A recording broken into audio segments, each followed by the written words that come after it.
From Birdwatchers Digest, it's This Birding Life, a podcast for birdwatchers everywhere. I'm your host, Bill Thompson III. Birdwatchers Digest brings a world of wonderful content to you. They've hosted this podcast since 2007 and have been publishing their print magazine since 1978. That's way before birding was the popular hobby that it is today. You can sample some of our content at birdwatchersdigest.com or read our most recent digital edition at birdwatchersdigest-digital.com. No matter where you are in the world, you can enjoy and engage with the Birdwatchers Digest community, and we hope you'll join our family of subscribers, and perhaps even join us on one of our Reader Rendezvous birding trips, reserved for subscribers only. Check it all out at birdwatchersdigest.com. Our two podcast sponsors give us the financial support necessary to make this podcast happen. They are Carl Zeiss Sports Optics and Rockjumper Worldwide Birding Adventures. Carl Zeiss is world famous for its optical quality, and birders, of course, know the Zeiss name for their amazing Victory SF binoculars and the newly launched Gavia spotting scope. These are birding products you simply have to see and try to believe. You can learn more at facebook.com/ZeissBirding or by visiting the new Zeiss Nature blog, which you can find by Googling or using your browser to search for Zeiss Nature blog. Carl Zeiss, we make it visible. Rockjumper Worldwide Birding Adventures is the largest, most destination-diverse birding tour company in the world, with 300 tours visiting more than 100 destinations annually. No matter where you want to go birding, Rockjumper can take you there, and they cater to all levels of birding expertise and engagement. You can learn more at rockjumperbirding.com.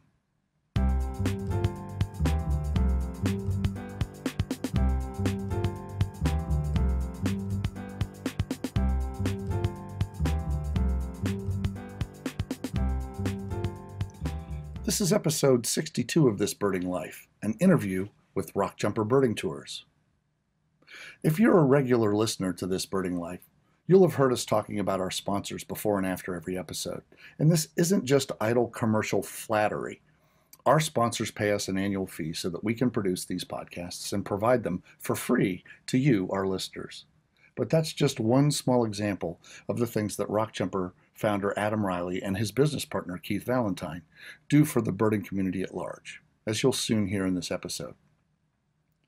From its rather humble beginnings in South Africa, Rockjumper Birding Tours has grown to be the largest birding tour company in the world. But this is no get-rich-quick story.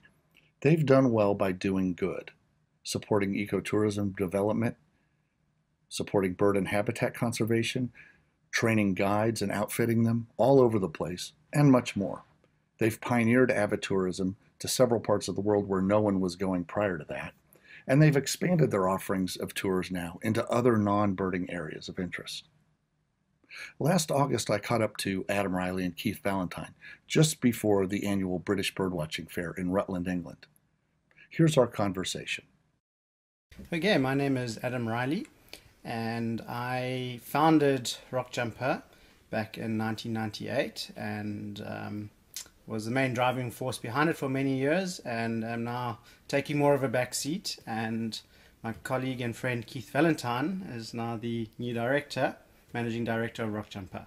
Okay, and Keith, tell us who you are. Yes, well, I'm Keith Valentine, as Adam just mentioned, and I started back with Rockjumper when I was 22, so just fresh out of university. Just a couple years ago. Yeah, just just a few years ago. Yeah, now we're going on 11, 12 years now, and I got into it mainly from a guiding point of view, and as Adam mentioned, he's now taking a bit more of a back seat, and I've now taken over managing the company. Which is very, very exciting, and we've got a fantastic team. So, well, one of the things that I think is very interesting to me, having seen Rockjumper. I mean, I think you and I met at the Space Coast Festival years ago, and you were brand new and had some banners up and stuff like that, and we talked about the market a little bit, and to go from that point, and I don't remember exactly what year that was, but it would have been in the early 2000s sometime. To where you are now, aren't you one of the biggest, if not the biggest, birding tour company in the world? Yeah, we are the biggest birding tour company in the world now, as far as we can figure out. Right. And it's just been very slow, organic growth. I think just doing good tours and being kind to our customers and giving good value is just slowly grows, almost like a snowball. So we haven't had massive growth any particular years, and just every year we expand and add more tours and add a couple of extra guides and build our infrastructure. Now, Adam, I'm going to address a lot of these questions about how Rockjumper got where it is to you, and then we'll talk a little bit more about some of the stuff you're doing now and in the future, Keith. But so what do you think? I mean, there's that saying, slow and steady wins the race, right? I mean, it's not really a race. It almost seems like while there's a friendly competition among any niche group of companies in the birding realm, I think there's quite a bit of admiration that goes with the ones that seem to be out there consistently doing it right, consistently getting repeat people. What do you think it is that makes it special about Rockjumper, other than just treating your people well? I mean, is there an ethos that goes into the company? Yeah, I believe there is an ethos. So having started in South Africa, we're very lucky in a few respects. One of them is that there's a very large lodge or wildlife lodge culture in South Africa. So there's a huge community of young, keen guides. And once they've kind of done lodge guiding and shown people the big five after a few years, the better ones have a lot of opportunities. And if they're keen on birds, they'll come to us. So we have a pick of a very large pool of excellent young guides. So when we hire guides, we're looking for people that are very passionate about birding. But most importantly, I look for guides that are just genuinely nice people. Yeah. And, you can always learn your birds and learn how to guide and so on, but you can't learn to be a nice person and consistently be a nice person. So that's what we look for in our guides. Yeah. So it's a pleasant bunch of lads that are working with us, and a very strong office team as well. Now, Adam, where was the first tour that Rockjumper officially led? Do you remember where that was? I do remember. We had 26 Danes from the Danish Ornithological Society come out for 5 weeks. It was absolute chaos through Namibia and South Africa, and it was a very steep learning curve, but we had the most amazing tour. We saw a lot of good stuff. The logistics could have gone a little bit better back then, but we've come a long way since then. Right, and the Danes, I'm imagining, I know I've been in the field with a few, are pretty serious, not a lot of emotion, but sometimes at night they like to cut loose. Am I right about that? We had a lot of good jokes, a lot of good parties. I remember at one of the lodges we stayed at in Namibia, the guides' quarters were kind of set back from the main lodge. And my friend and I were walking back early in the morning, pre-dawn, and through this fairly narrow area in a hedge, and we bumped into the back of a hippo, which luckily was the back, not the front, and it ran straight into the area where we were meeting the group. So we screamed, "Hippo, hippo, hippo," and you just heard all these Danes dispersing and a big splash, which we thought was a hippo jumping into the river. And we got out there, and the one poor Dane, with his telescope, his binoculars, everything, had fallen in the swimming pool. Oh, no. Running away from this hippo. And he became the butt of the joke for the rest of the 4 weeks. Right. And they never stopped dragging him about running into the pool. Oh, my gosh. Well, so now what's an example of the logistics back then that was a hard lesson you learned in that first trip? Yeah, we try to save quite a bit of money for this group. Scandinavians are often well known for trying to travel on a budget, and we use some pretty basic accommodations, which some of them we didn't know either, and they turned out to be far more basic than we expected. So we had to do some last minute scrambling, trying to upgrade some of the hotels and the places where we stayed. Yeah, so that was a lesson you learned. Probably you need to ground truth some stuff ahead of time. Yeah. Exactly, and know what you're doing, and So from those, rather humble beginnings, what's an example? Tell our listeners what the scope of your tour offerings is now? So now we work in more than 100 countries on an annual basis. We offer over 300 scheduled departures, so those are tours that are set in advance that people can book on. We're also running between 70 and 100 private tours per annum. So those are tours that people just contact us and say we've got a group of from 1 to 150 people, and we set up the tours for them.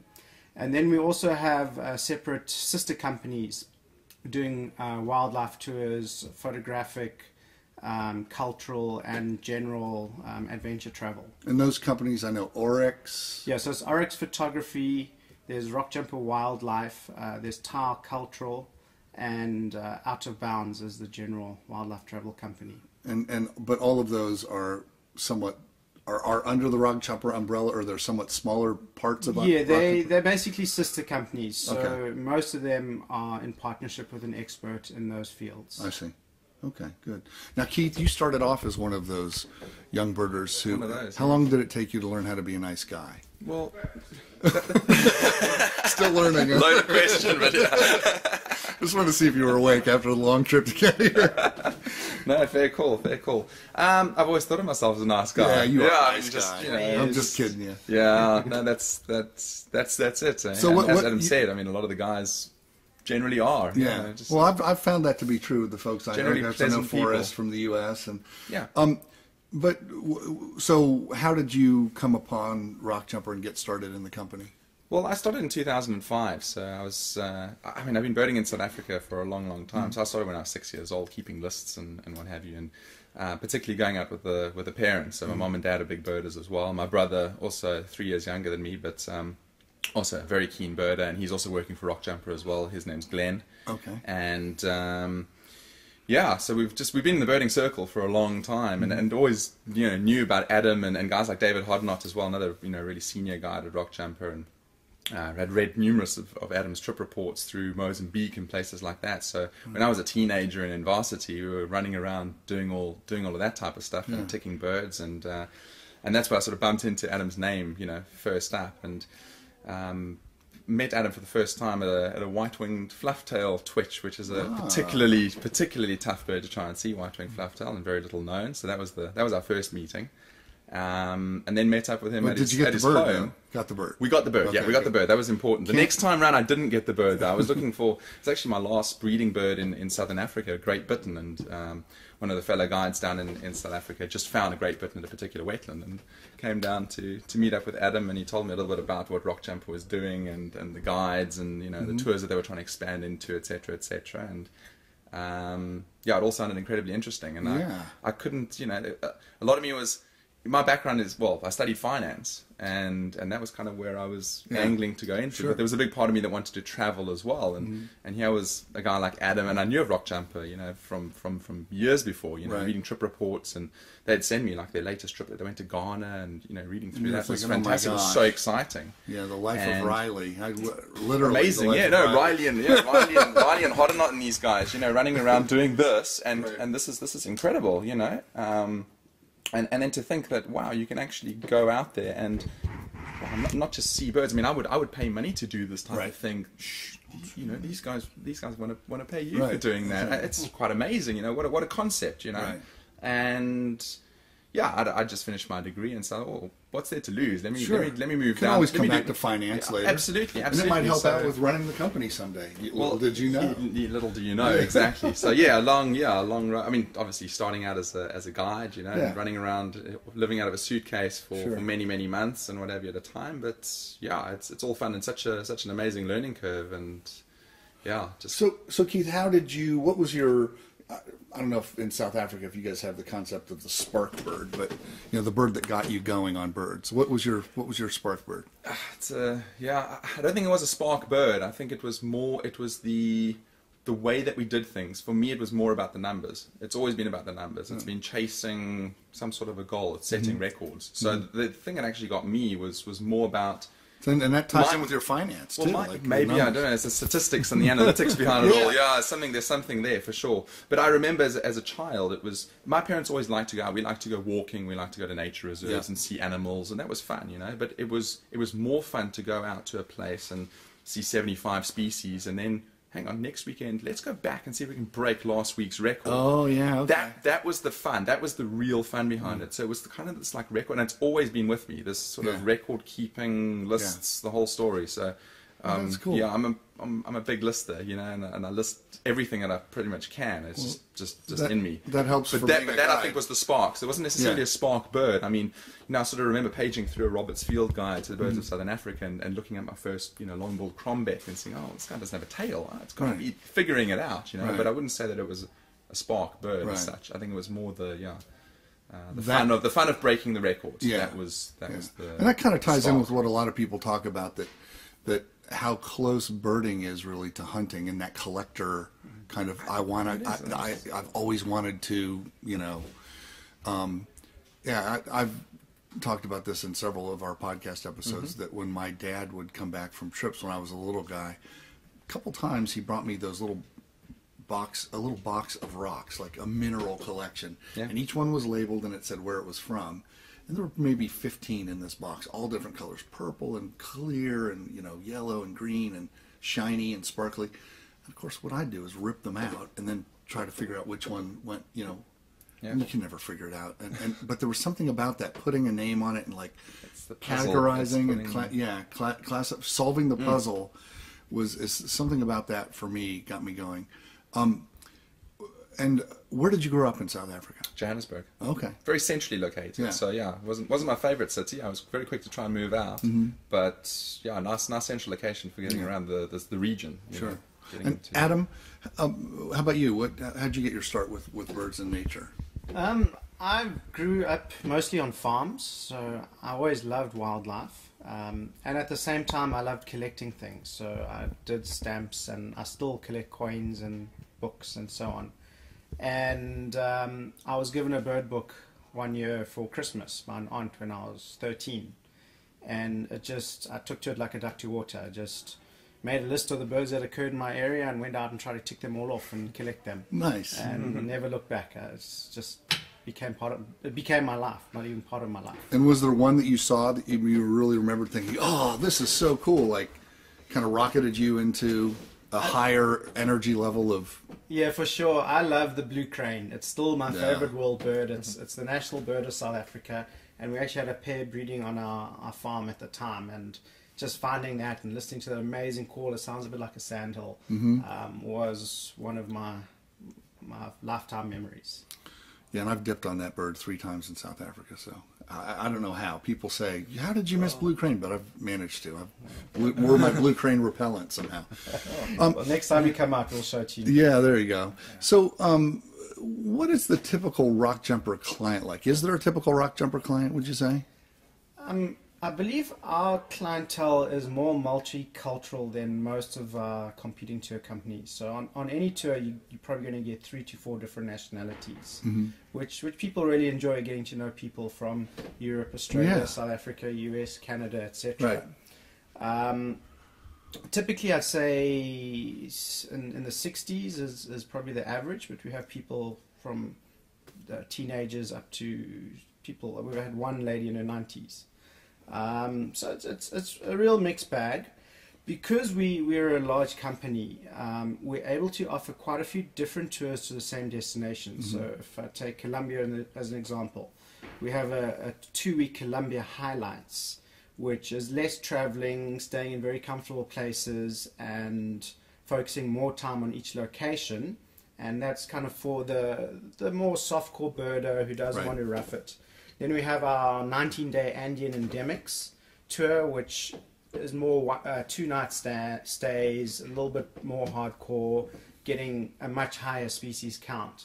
And then we have a 28-day 1,000-bird mega tour to Colombia, where we actually usually get over 1,000 species on that tour. So that's a lot of one nights. It's hardcore. Right. So we're able to kind of get the whole range of interests in birding. We also offer some things like birds and wildflowers, or birds and wine, and birds and history in Egypt, etc. It seems like there's a lot of growth in those birds and tours. It seems like that, in the U.S. we look at the birding market as sort of this inverted pyramid, where the tip of it is the hardcore, serious, probably not going to necessarily feed birds in their backyard. They're just interested in going out and maintaining their, getting a big list, and whether it's a year list or a county list or whatever.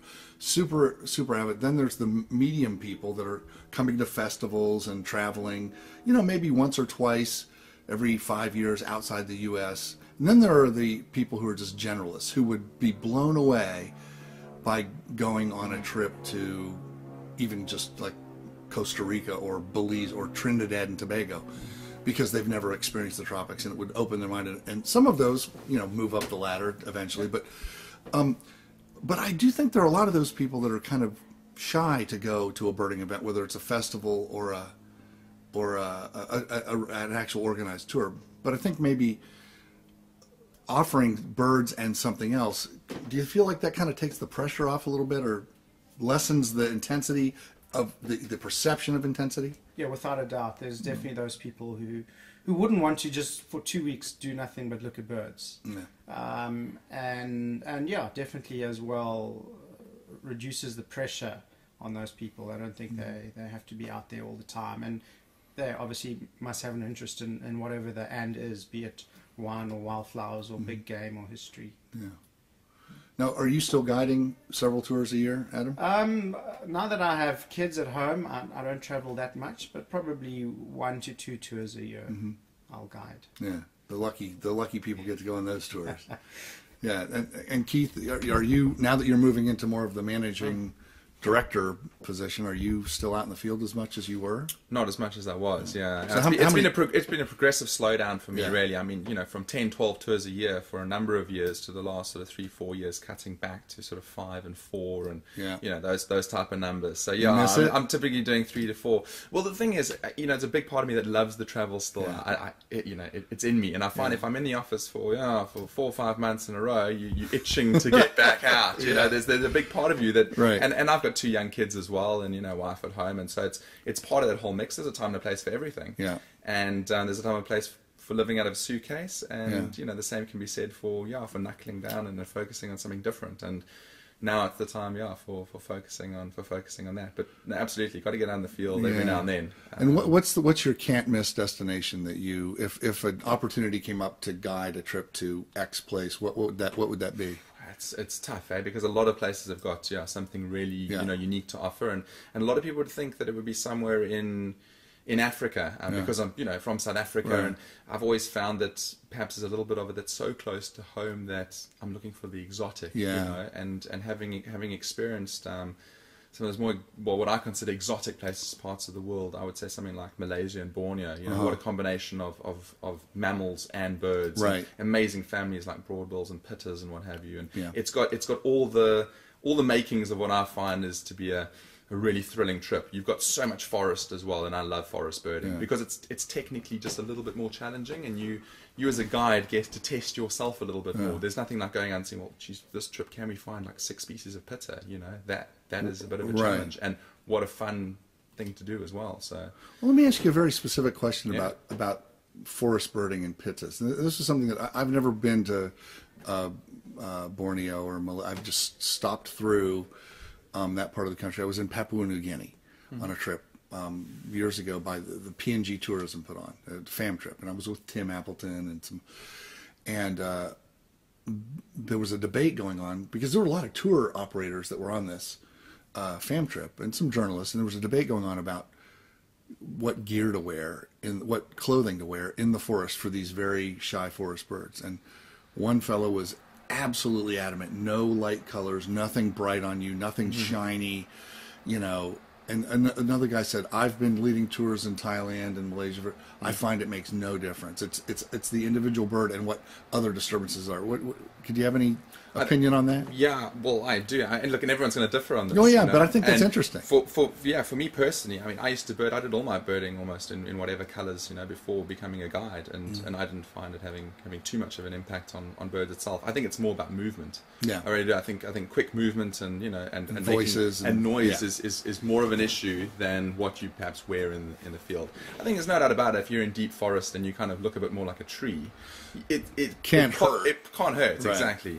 But I really do believe that it's the sudden movements, Yeah. it's the noise levels that are going to frighten those timid, shy birds away, rather than necessarily what you wear. All right, one more fieldcraft question. What about pointing? I had a guide tell me in Guatemala. This is a guy who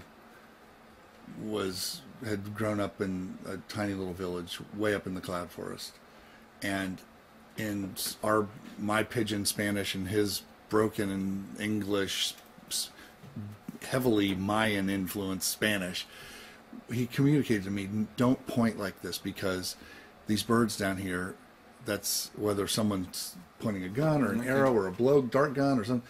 What do you think about that? I think as well. I think if you're in a forest situation, again, if you're just pointing, that's a sudden movement already right there, Yeah. and that's, if you can eliminate that, then you've got a much better chance. It's like the use of laser pointers is coming up more and more as well on birding trips, because it's the same. You're creating something that might catch the bird's eye, even if it's not that close to it. I think it's each guide as well. You got to weigh up the situation. So I think when you're looking for a shy bird deep in the forest, they're going to be the little bit of movement. It's going to be an issue. If you're in an open area, I think pointing is generally not an issue. Well, speaking about the welfare, Adam, you wanted to add something to that? I think my experience with pointing is, if it's a bird that's kind of foraging and moving around, if you point at it, it doesn't really make much difference. But if it's a roosting bird, and it's obviously aware of you, is not really sure whether you've seen it or not, when you point at it, it's very likely to flush. Yeah. Interesting. So, while we're on the subject of the welfare of birds, Rockjumper has supported conservation efforts for years, that I've noticed. What are some of the things that that Rockjumper has taken on as in a way to give back to the birds? Oh, wow, that's a huge question, because we support a lot of projects every year. So one of the projects that we support on an annual basis is BirdLife International's Saving Species from Extinction program, and we're a species champion with that. But we do a lot of local projects as well. So, for instance, every year we fund surveys of bald ibis nests in South Africa. We've paid to have field guides translated into a very remote Indian language and then given out to schools in the area. We've bought binoculars and donated them, and field guides to guides all around the world. We've supported habitat conservation in about 50 or 60 different countries. So we prefer to support actual conservation projects and community orientation projects or awareness projects rather than research projects. But every year we pick 5 or 10 projects that we give money towards. That's very admirable, because and I think that's probably a credit to how successful you've been, that you're able to do that and you do it with ease.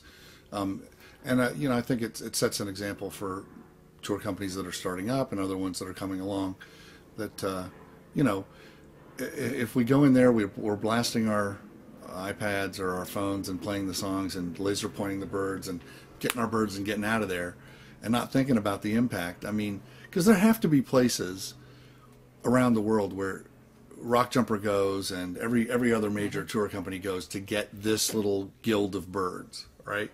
I'm sure the pit is in Malaysia or Thailand or something like that. What is your philosophy when, as a tour company, going into a place where there are it's a well-trod path?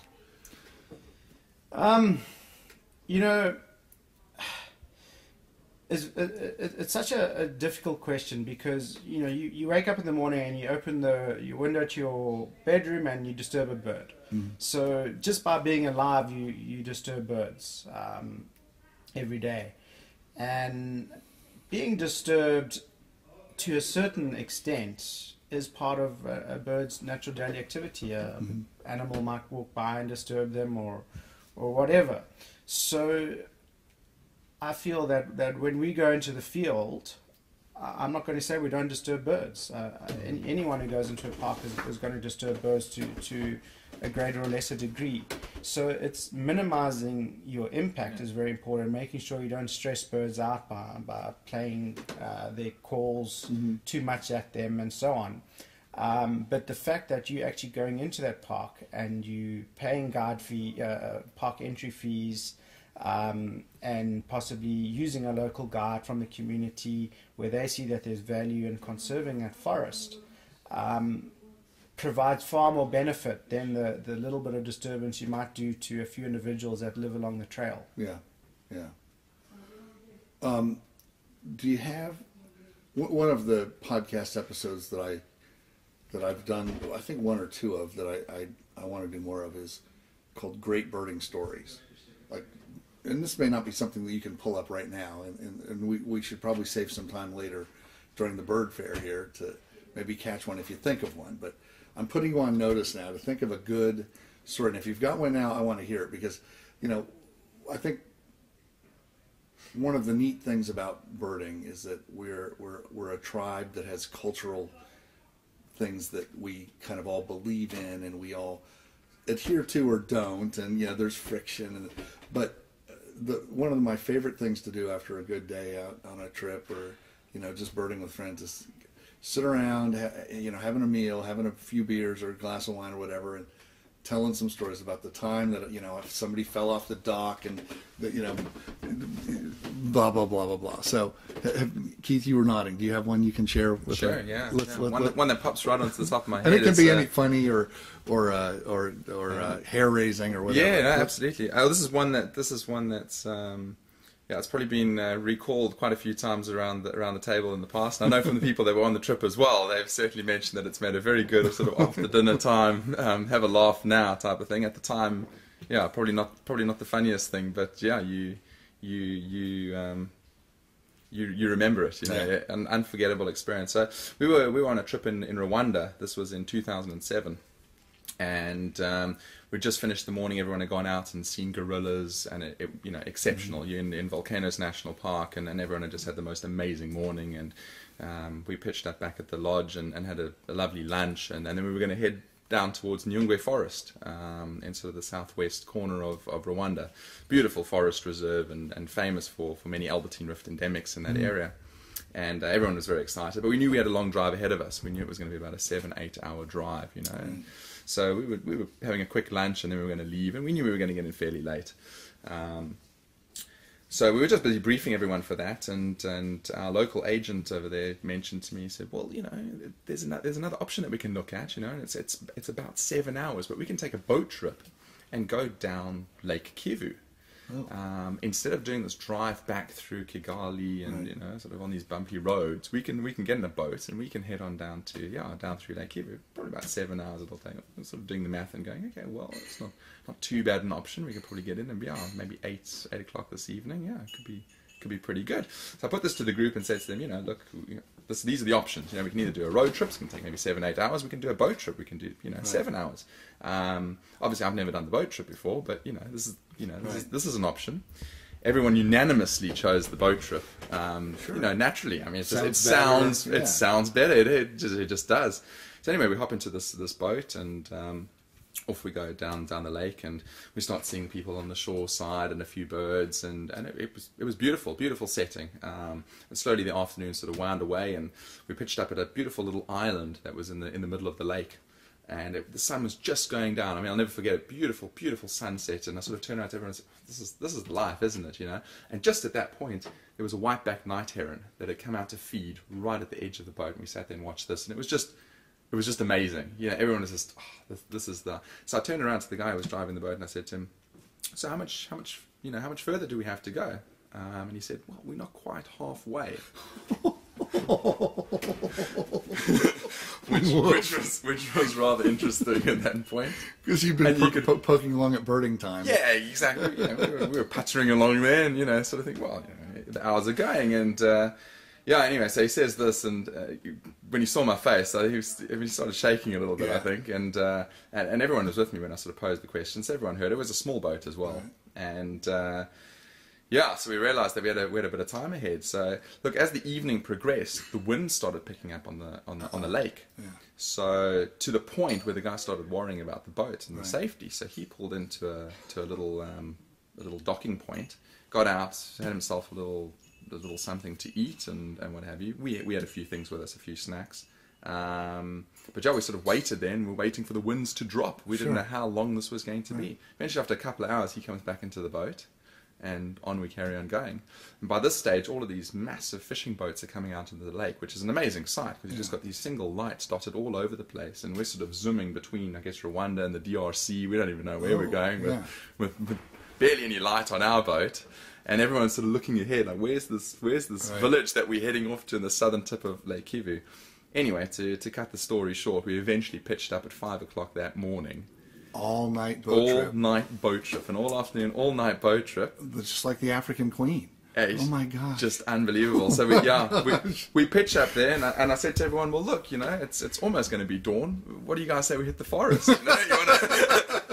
Which everyone unanimously said, "Yeah, sure. Let's go get some rift endemics." Anyway, we had an amazing morning's birding, right? And came back and had a little lunch and a bit of a siesta. Yeah, but the amazing thing about that story is that every single person on that boat trip has subsequently travelled together again, and have done many more trips. And that group of people that were on that boat are extremely tight. It was amazing. It was the first time I'd met some of those people, and the one couple I've now done, well, it's going to be when I do Thailand with them next year, my 14th trip with the one guy. It's amazing how it's gone. You narrowly avoided tragedy, but made a bond that's going to last a lifetime. Isn't that cool? So that's a great one. Adam, you have one you want to share? Well, much shorter one than also involves a boat. Resist that. On our very first Madagascar trip, we had a pretty keen group, and there was one bird in Madagascar is critically endangered. It's called Bernier's teal, and there'd been a few sightings through the 80s and 90s, just ones and twos. But it was almost a mythical bird. The last time a large flock had been seen was in the 40s or 50s, and there was no stakeout for this bird. And we decided en route to the one forest that we'll try one of the old areas where the bird was known from. So we went off on a road and eventually got us to a tiny little village on the edge of this huge delta. And a whole bunch of villagers came around to us, inquisitive to know what we're there for, and we opened a bird book out onto the page with all the waterfowl, and we said, "Do you know any of these?" And all of them just pointed straight at Bernier's teal, and we thought, sure, this is something special. So we said, can we get a boat to go out there? And they said, no problem. So they loaded us onto a little wooden sailboat, and but there was no wind, and we were paddling along, making almost no progress at all. And it was starting to get late. We still had sort of a 3-4 hour drive. It was now about 4 in the afternoon, and eventually my co-lead and I said, no, we got to turn back. We got to turn back. It's getting too dark, or too late. We're going to get in the dark to our next accommodation. And the sort of captain of the boat said, just 4 o'clock, just wait till 4 o'clock. And we're like, well, what's the difference? You know, it's another 10 minutes. What's 10 minutes going to make? And just before 4 o'clock, we looked out and we could actually just see this ripple coming across the water towards us. And this wind just came out of nowhere, picked up the sails, took us out to this sort of flooded mangrove-covered island. And there was about, if I remember, 70 or 80 Bernier's teal. Which, oh my God. I mean, numbers like that no one even knew existed at that time. So we pretty much rediscovered the location of the hub of the population of this bird. Got back in a little bit after dark. Everyone's still a little bit muddy, and but people were absolutely thrilled that they did this and had a bird that almost no one else had seen. We now take a speedboat out to the area, and the birds are still there. Don't have to worry about the wind. That very first exploratory trip was quite an adventure. Isn't that something? Now, have you taken tours to places over the years where you really noticed how your coming there has made a difference? Like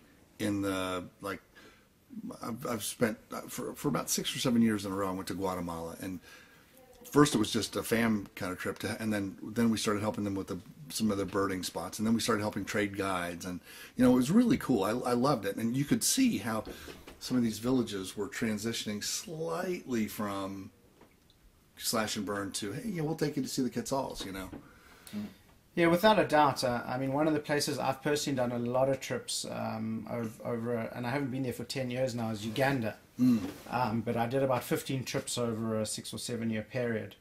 And especially stopping in little villages where I had stakeouts on their land for certain birds. And at first they were very curious or even felt a little bit threatened. What are these people walking around our land for, or on the edges of our land looking in? And then to them realizing what we're doing, getting appreciation that they actually have something really special there, and then beginning to conserve it and being proud of it. It's a wonderful, wonderful thing to see, and we've seen that in many, many places. And at the same time, the growth of local guides has blossomed in many countries around the world, Uganda being a particularly good example. I mean, another country. And it's quite a funny story. I had a group of Americans that used to travel with me every year. And they would say to me, okay, next year we'd like to go to Namibia, or next year we'd like to go to Ethiopia or whatever. And one year they said, well, next year we'd like to go to Ghana.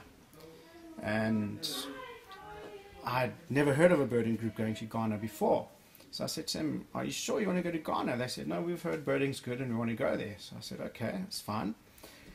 Custom is king. So I went out to Ghana, recce'd the whole country, spent about 3 weeks, worked out a route, and it was fabulous birding.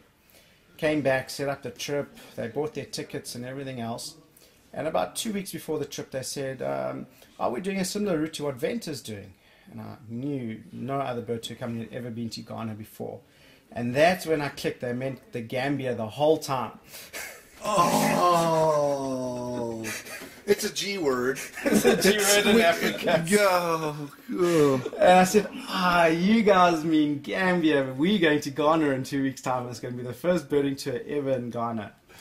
And it was a really successful tour. We've run 30, 40, 50 tours to Ghana since then. You kind of broke Virtually it every in. other bird tour company is running tours there. There's dozens and dozens of people now employed in the bird tour industry in Ghana, and it's really played a huge role in conservation of several forests in Ghana.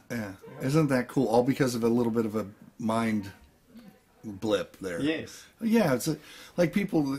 It's funny. Iowa, Idaho, Ohio. Where? What? I mean, are you where the potatoes are, or what? No. Yeah. Oh, that's hilarious. No, Adam, I ask you this. What about, what's a must-go destination? Like, what's going to get, because you now are, I mean, I'm guessing here, but you're sort of moving to become a family man, the Lord of all you survey at your new place that you bought.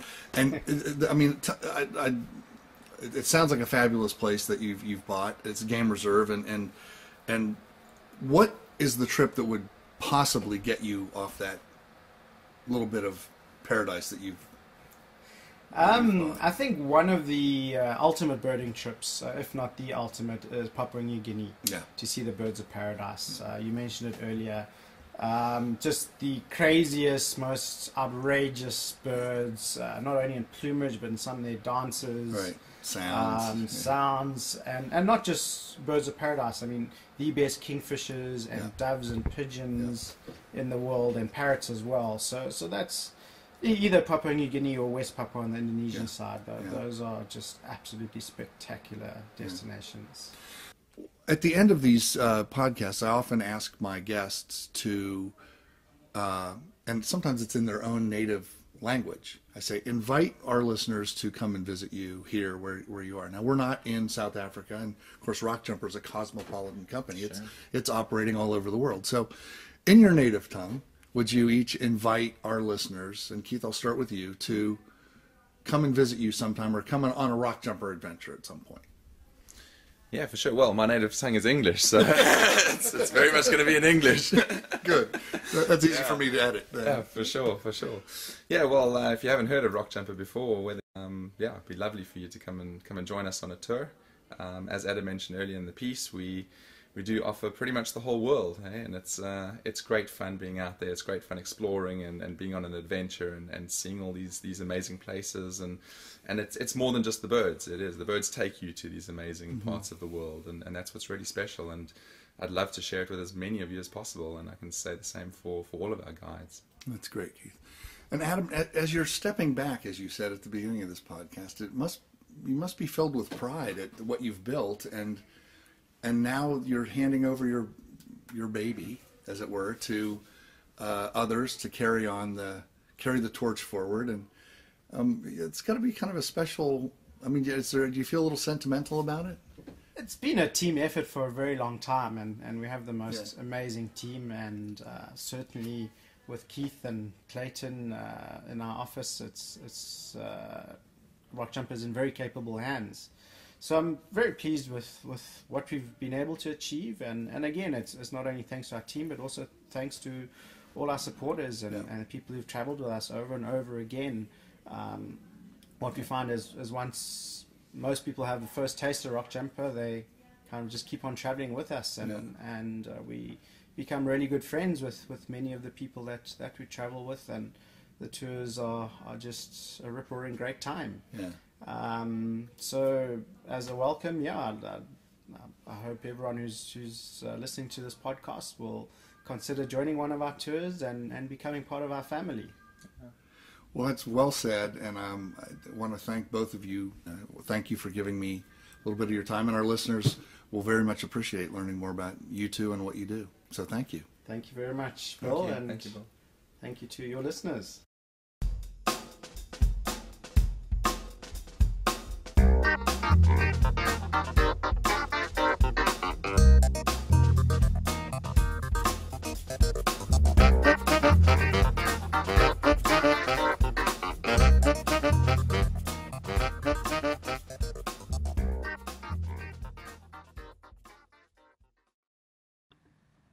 Special thanks to Adam Riley and Keith Valentine from Rockjumper Worldwide Birding Adventures.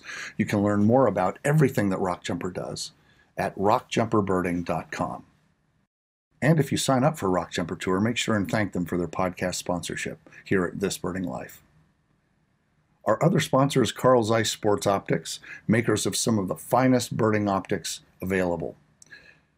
Check out the new Victory SF binocular and the Gavia spotting scope, and learn more about everything that Zeiss offers at facebook.com/ZeissBirding, or enjoy stories from birders and nature enthusiasts from all over the world at the Zeiss Nature blog. Just search for Zeiss Nature blog. Amazing how that works. Thanks to our host since 2007, Birdwatchers Digest. You really need to check out some of the content that Birdwatchers Digest does, the events, all sorts of interactive media stuff that we do. You can find that by starting at birdwatchersdigest.com. And thanks to you for listening to This Birding Life. Please tell all your friends and birding pals about it. Last year, we surpassed 1 million listeners since we started in 2007, and every year we get more and more people tuning in from all over the world. So wherever you are, thanks for listening and lending us your ears.